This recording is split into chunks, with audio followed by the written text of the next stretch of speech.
But do you think you would have hit if you had not come to Atlanta? No, I don't think I would have. Need a wanna wait, start a new relationship with you. Let me tell you something. God is good because it happened overnight. Literally? I promise you. I promise you. I can't hold on. I can't do this without my mother. Where my mother at? Usher was sent to live with Diddy when he was 13 by L.A. Reid. I knew that it was a different atmosphere that he was gonna be. Puffy. I think it was more or less about what Puff wanted me to do more than what it is that I needed to do. I guess there were a lot of times he didn't challenge things that maybe he would have challenged because he was young. We're sending you New over York to City. something called Puffy Flavor Camp. There you go. To learn Flavor Camp? Yeah, Flavor that's what it Camp. was called. And you're going to go to Puff Daddy's. He's going In the 90s, do you understand what that's like? And he was doing what people wanted him to do. You know, he was singing the way people wanted him to sing. He was acting the way people wanted him to act. To actually wrestle off of the frosted plate. You know, Usher, I want to make my name mean something. let it burn, let it burn, let it burn. Well, according... It was given to me to make a difference, to usher in something. So that's what I'll do. According to a man... Oh, yes! Oh, where have you been? For years, this foreign-born A-list singer has refused to discuss what happened when he was younger under the tutelage of the one-named singer. Like, I really admire R. Kelly. I really love his style. A federal grand jury has indicted Kelly on 13 counts, including child...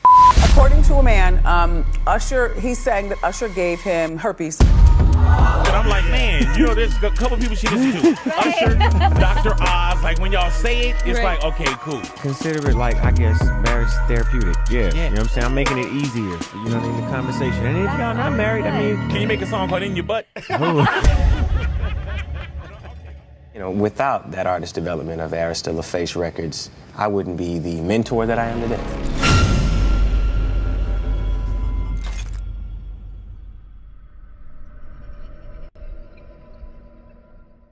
Usher Raymond IV was born on October 14, 1978, to parents Janetta Patton and Usher Raymond III. Usher's relationship with his dad was basically non-existent because the dad unfortunately struggled with substance use and addiction throughout his life, so he didn't really spend any time around Usher as a kid. Usher grew up in Chattanooga, Tennessee, where he attended a church where his mother was the choir director. Growing up in Chattanooga, Tennessee, there wasn't a lot of different ways to really explore yourself, and then a lot of options of life. At a young age, Usher wanted to be a preacher, but that would all change by the time he was 12 years old. Some sources credit his grandmother to discovering his singing talent, but Usher himself credits his mom. Was your grandma discovered you as a singer, would you say, or not? No, actually my mother. Your mother? Was the first person who gave me an opportunity to sing outside. We should turn that phone off, don't you think? Yeah, should hold all calls maybe. It'd be helpful. Who again was the choir director at the church. So it was your mother who discovered your voice, was it? Yep. I think That it would was. be a natural thing, I suppose, wouldn't it? Being your mother. Yeah. Well, my mother was a youth director of a choir that she conducted at our church. My mother actually sang in the choir. I mean, of course, I sang every song that was on the radio. And I'd sing with my friends, but I never knew it as a career or something that I would really want to work at, to potentially make it a job or, you know, a passion of mine. Amazing, really, sings. It's been your career since you were, what, 15? Well, 13, actually. 13? Yep. But it wasn't until he joined a youth group that came to perform at his school. That's when I realized that he had talent. Usher was serious about school. He really was. He was a good student. He was helpful. He had a lot of friends.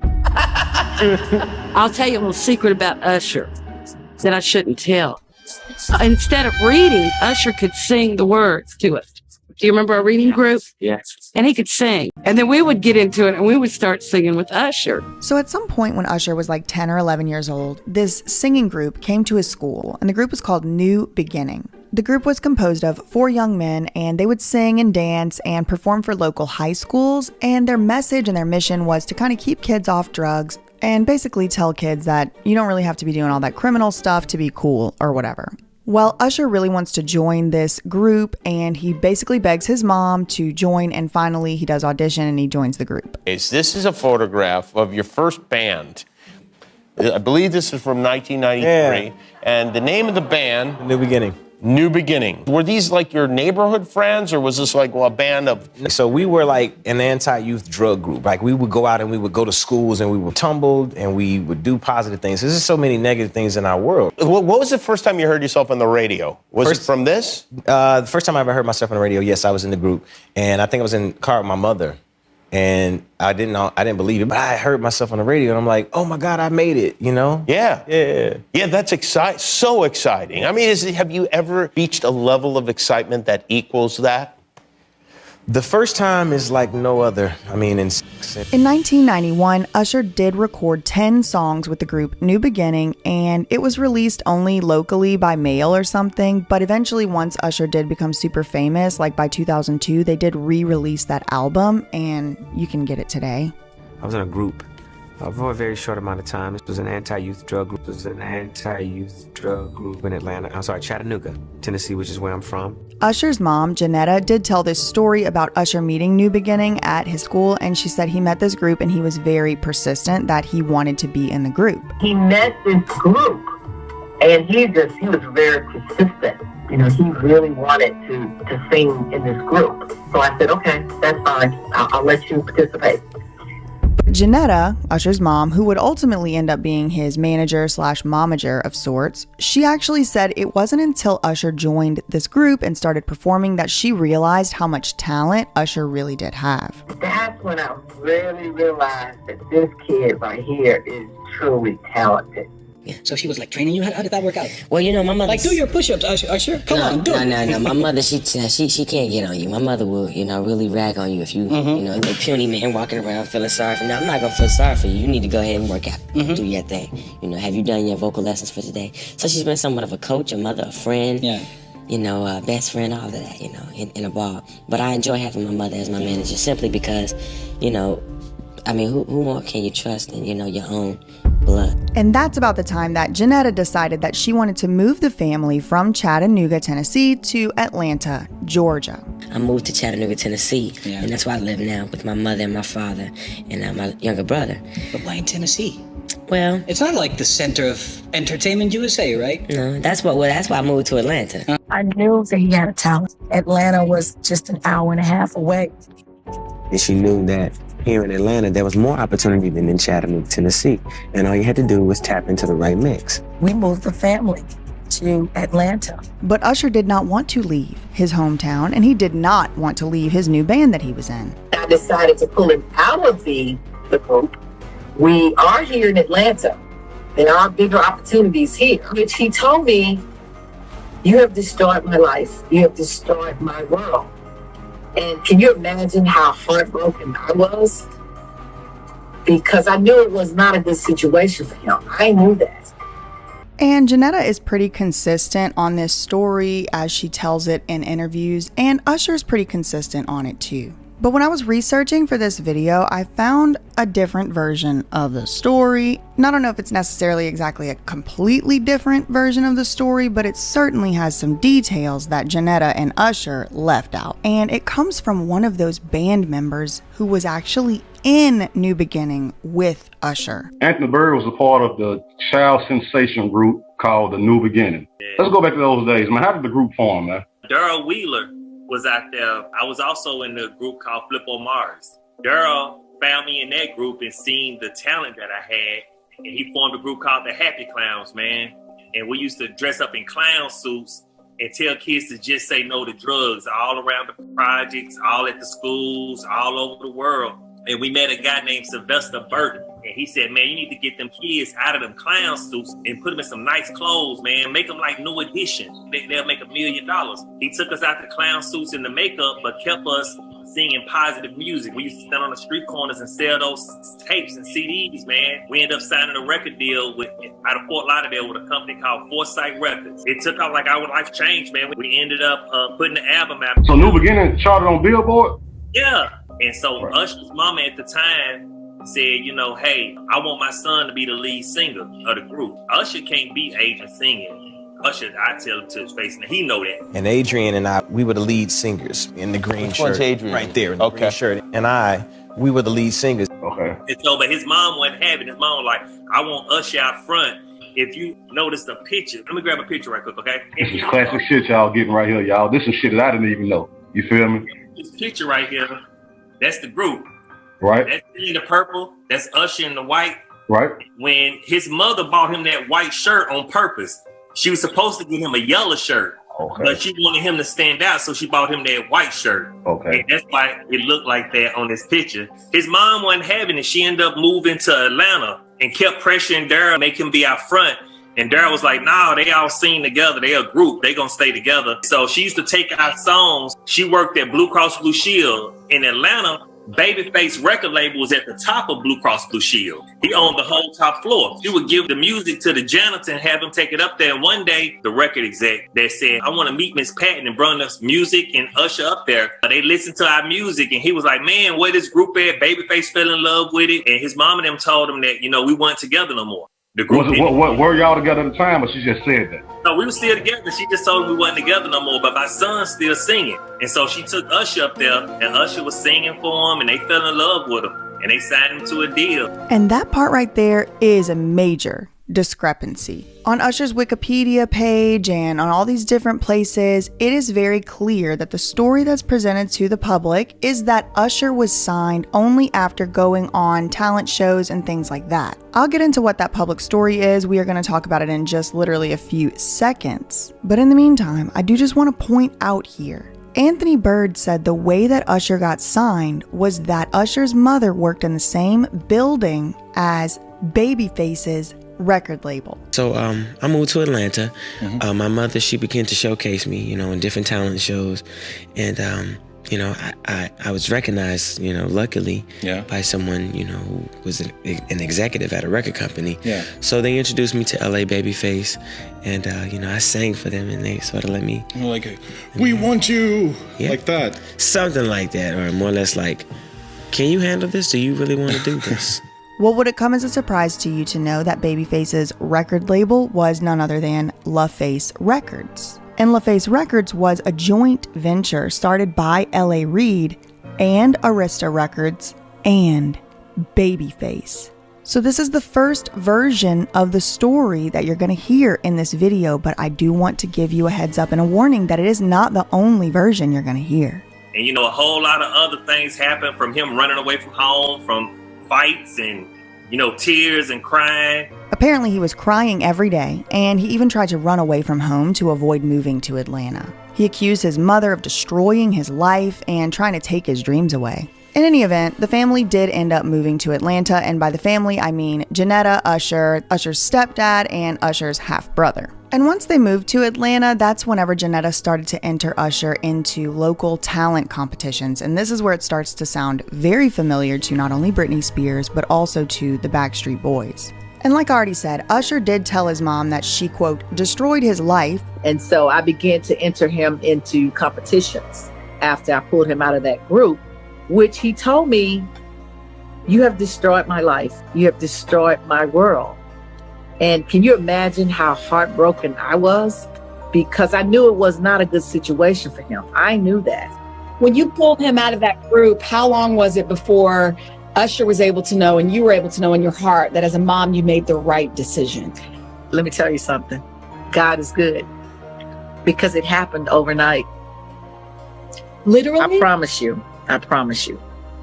In 3 months' time, from the time I took him out that group to the time that he signed his deal, he was on Star Search and had a record deal. That's amazing. So when Usher was 12 or 13 years old, he meets Bobby Brown's bodyguard, a man by the name of A.J. Alexander, at a local talent show in Atlanta, one that his mom had put him in. The one place where you get an audience or an immediate reaction, whether you're good at it or you're bad at it, is at the talent show.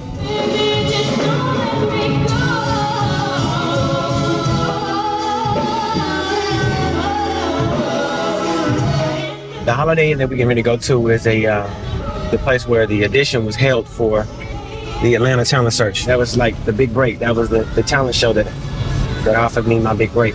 And I met AJ there, What's up with the police escort? You know I got warrants, man. So, baby. Oh, it's a place, dog, where it started. This little detail also brings up yet again how it's important that there's two different versions of this story we're working with. AJ really believed in Usher from the first day that we did the audition for the competition. It was AJ. It was this room right here. And when you started singing, it's like you went from 13 to 23. I was like, yo, this dude is a superstar. I saw it that quick. We can't go in there right now, but this is actually where I was discovered. And AJ met me. I was performing on this stage right here. Who would have ever thought that way out here in the middle of Decatur at the Holiday Inn, I would meet the guy who would introduce me to the record company that actually put together my first album and believed in me enough to record an album with. People used to make fun. I used to make him sing on the spot. It was like, sing it. Everybody told me, I said, sing it. And it was singing everywhere. I said, I'm singing, bitch. And I used to get mad because even major producers, remember I had you sing for Dallas and 112. Matter of fact. Because on the one hand, the official story from Usher and his mother, Janetta, is Janetta pulled Usher out of this band, starts putting him in these local talent competitions in Atlanta. One thing leads to another. In a very rapid amount of time, Usher meets AJ Alexander, who happens to also be Bobby Brown's bodyguard. On the other hand, one of Usher's New Beginning bandmates said that Usher's mom was two-timing and scheming against them behind their backs and basically shopping Usher around as a solo act. In his version of the story, Janetta is passing off, little New Beginnings tapes to the janitor of the Babyface's records, which is LaFace Records, which is where Usher did end up getting signed for his first album. But Babyface himself has produced music for Bobby Brown. So at this point, I do start to wonder, are these record companies sending, bodyguards and random people out to these local talent shows just to scout for talent? Or is this whole meeting Bobby Brown's bodyguard thing just a cover-up for perhaps the true story? If they exposed to a lot of different people. You're such and such producer, like, yo, hey, I got this kid, man. This kid can sing. You really gotta check this kid out, man. I mean, this kid is dope, man. Go sing for him, go sing, man. And I would go into the all-time famous moves. And the only one that listened to me was Brian Reed. Yeah. Only one. Brian Reed. Thank you, Brian Reed. Thank you very much. I first heard about Usher from my brother, Brian, who was vice president of A&R at LaFace. And he told me that he had saw this young man that he really thought was incredible. And I said, you know what? Would you bring him by the office? Got up there. LA was in the office. And Usher was just like, he could believe he was meeting LA. Usher performed for me in my office. So I went in and got all the girls in the office and asked them to come in. So he started singing for the ladies, and they was like, oh, this kid's cute. And there was one lady named Cheryl, one I had the crush on. Just like this, she said they had a nice little dress on. Usher went up to her like that. He started singing, and he kissed her on her knee. Like, and this guy was 13 years old. So a 13-year-old charming these, 20-year-old women, I was very impressed with it. And they cut the music off and said, do you want a deal? Would you like to sign with my record company? He got down on one knee and he sang Boyz II Men's End of the Road.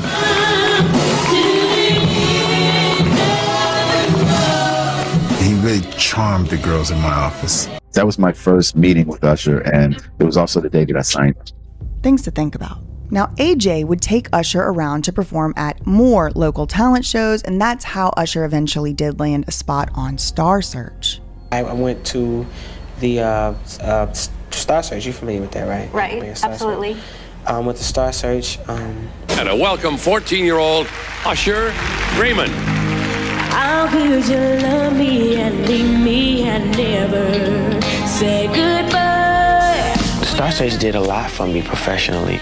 Just to be in front of a camera, in front of millions of people, that was basically the beginning of all of it. I got a lot of calls after that.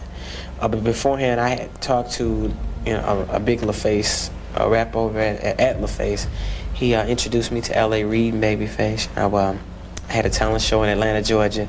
I had won it like 3 times, and he finally said, yo, I want you to meet somebody. You want to, have a record deal? I said, sure, hey, why not? So why not? And you were 14 years old, right? Actually, I was 13. 13. This happened, yeah. And a welcome 14-year-old Usher Raymond. I was 13 and I went over. Did you feel like that took away from your childhood at all? No, actually, I was living every day. I mean, I had a mother who was strict. I still had to clean up the house, take the garbage out, and then still, complete an album. Go to school, go to sleep. do your homework, mop the floor, take the dog out, take the dog for a walk. Don't make me take my pen. I love your mom. And there's all kinds of similarities in this formula, this pattern. I don't even know what to call it. We're calling it the web right now, but I really don't know. A lot of these people definitely started their careers on Star Search. And you can go and just look up the Star Search Wikipedia and see all the people who ended up being A-list celebrities and B and C-list celebrities kind of went straight to Star Search. I guess that might have been pretty common at that time, but they were certainly, and by they I mean the record labels, were certainly scouting talent from Star Search. We got Usher, we got Britney Spears, we got the Backstreet Boys, I think Justin Timberlake, Christina Aguilera, Aaliyah. I mean, everybody was going on Star Search. Well, I mean, I will say this, I have been of the opinion that it can be a little misleading, especially for artists who have worked what is called the chilling circuit. And had to, travel around in a van and go city to city, state to state, day to day, day and night, put the hours in. These shows make it a lot easier. But, those opportunities pave the way. I mean, if you go all the way back to, Berry Gordy, when he had his review, all of the artists traveled on a bus and, they would perform. And that was the way that they kind of build, a catalog and built what is the legacy of Motown. Now, I tried really hard not to go down an entire side quest rabbit hole on AJ Alexander being Bobby Brown's bodyguard, because in addition to the Whitney Houston connection, there's also this boy band connection, and that's kind of the point of this whole series, is to show y'all the same exact formula that they have applied to all of these child stars along the way. And by along the way, I mean all the way as far back as like the 50s with Motown Records. Again, like I said, I tried really hard not to go down this rabbit hole, but I have to just mention it here. Bobby Brown having his bodyguard at local talent shows to scout local talent is very interesting, and it definitely fits right into this model. Bobby Brown was also in a boy band. Now, was it the same type of boy band like we would conceptualize it today? No, but it was called New Edition, and it was managed for a time by a man named Maurice Starr. And Maurice Starr learned directly from Motown founder Berry Gordy. Now, Berry Gordy, way back in the Motown in the 50s and the 60s, whatever, he trains up this guy named Maurice Starr. Maurice Starr ends up having a talent competition where he discovers a band called New Edition and takes them on as a manager. He ends up getting fired by New Edition for only paying him like $2 a week or something crazy. And Maurice Starr goes on to found and establish another super successful boy band called New Kids on the Block. With New Kids, I mean, you couldn't go wrong. I mean, we had over 4,000 products out there, different products, and everything was selling. New Kids sleeping bag, New Kids phone, New Kids dolls, New Kids Walkman, New Kids puzzles, New Kids tapes, New Kids books, New Kids videos. Everything was selling, everything. So you couldn't go wrong. I mean, you could say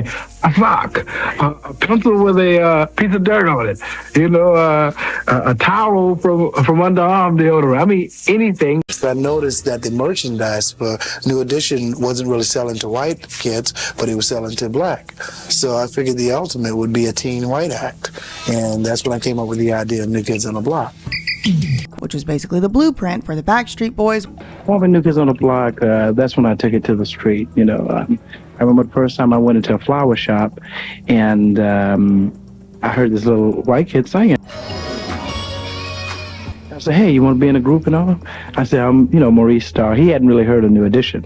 So, and I said, well, here's my number. If you want to do this, give me a call. I got a call. It wasn't from him. It was from the FBI saying that, why is this big black man giving little white boys the telephone number? And he co-managed this band with a man named Dick Scott. Hello, my name is Dick Scott.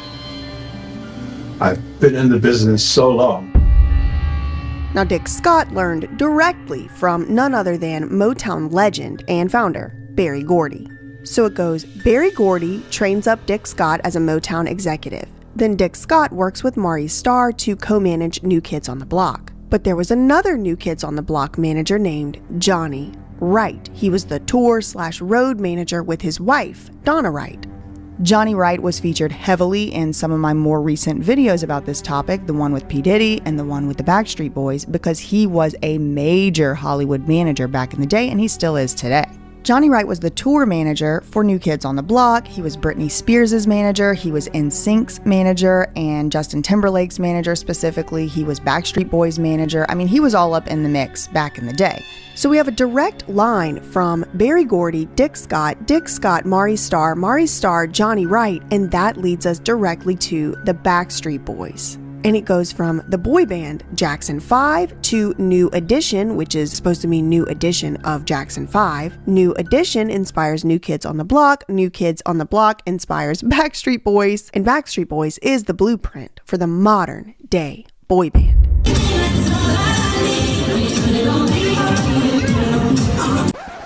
Anyway, back to Usher. So we have a 13-year-old Usher, and he is about to go on Star Search. And again, the whole thing was set up by Bobby Brown's bodyguard, AJ Alexander. Couldn't believe it.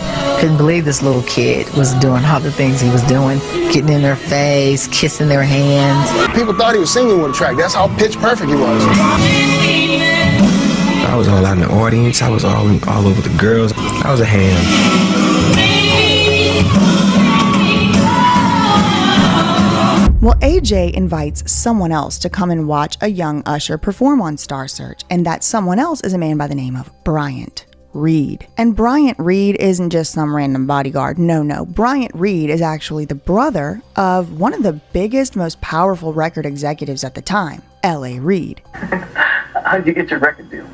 Well, that came about through a talent show in Atlanta, Georgia. Mm-hmm. You never believe this, man. Check this out. I was recognized by L.A. Reid's brother, Brian Reid, who was A&R at the time up at LaFace Records. He just called me out of the blue and was like, yo, Usher, I want you to come up there and sing for my brother and Babyface. I was like, nah, you joking.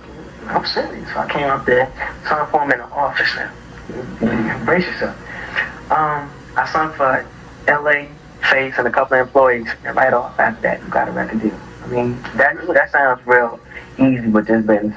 And something I'm starting to realize is it doesn't actually really matter what label these people work for because they move labels all the time. It's just like lawyers move in big law firms. What really matters is the name behind the label. It don't really matter what the name of the label is. L.A. Reid already had established a pretty strong relationship with Sean Puff Daddy P. Diddy Combs, and that's going to become important in a moment. But we have 13-year-old Usher. He auditions on Star Search. We have L.A. Reid's brother coming to watch him perform on Star Search, and apparently he knocked the socks off of L.A. Reid's brother, Bryant. There are clips from this performance, and you can see a young Usher was working it just like a young Backstreet Boy was. But he was in the audience. He was gyrating. He was holding out his hand to the audience. He was hamming it up. And I guess this really impressed not only L.A. Reid's brother, but L.A. Reid himself. My younger brother, his name is Bryant. He went to a talent show. He says, I saw this kid. He blew me away with his stage presence, his showmanship. You have to see him. I was like, okay. Not particularly excited. Okay, bring him by. He had that intangible, that it factor. So he auditions for L.A. Reid. So he brings Usher to my office at 14 years old. Just by himself or with his parents? With his mother. Usher comes in and he starts to perform for me. He drops down on one knee and he starts singing this song called End of the Road, a song that Babyface and I had produced for Boys to Men. It was a really big hit. He starts singing the song, and like that, I was like, oh my God. Two things happened. One is a star was born, and two, I really knew what my calling was that day. I was like, now I know what I'm supposed to do. I'm supposed to do this. I'm supposed to find guys like Usher. And he gets signed to the label LaFace on the spot. He was offered a deal on the spot. That was it.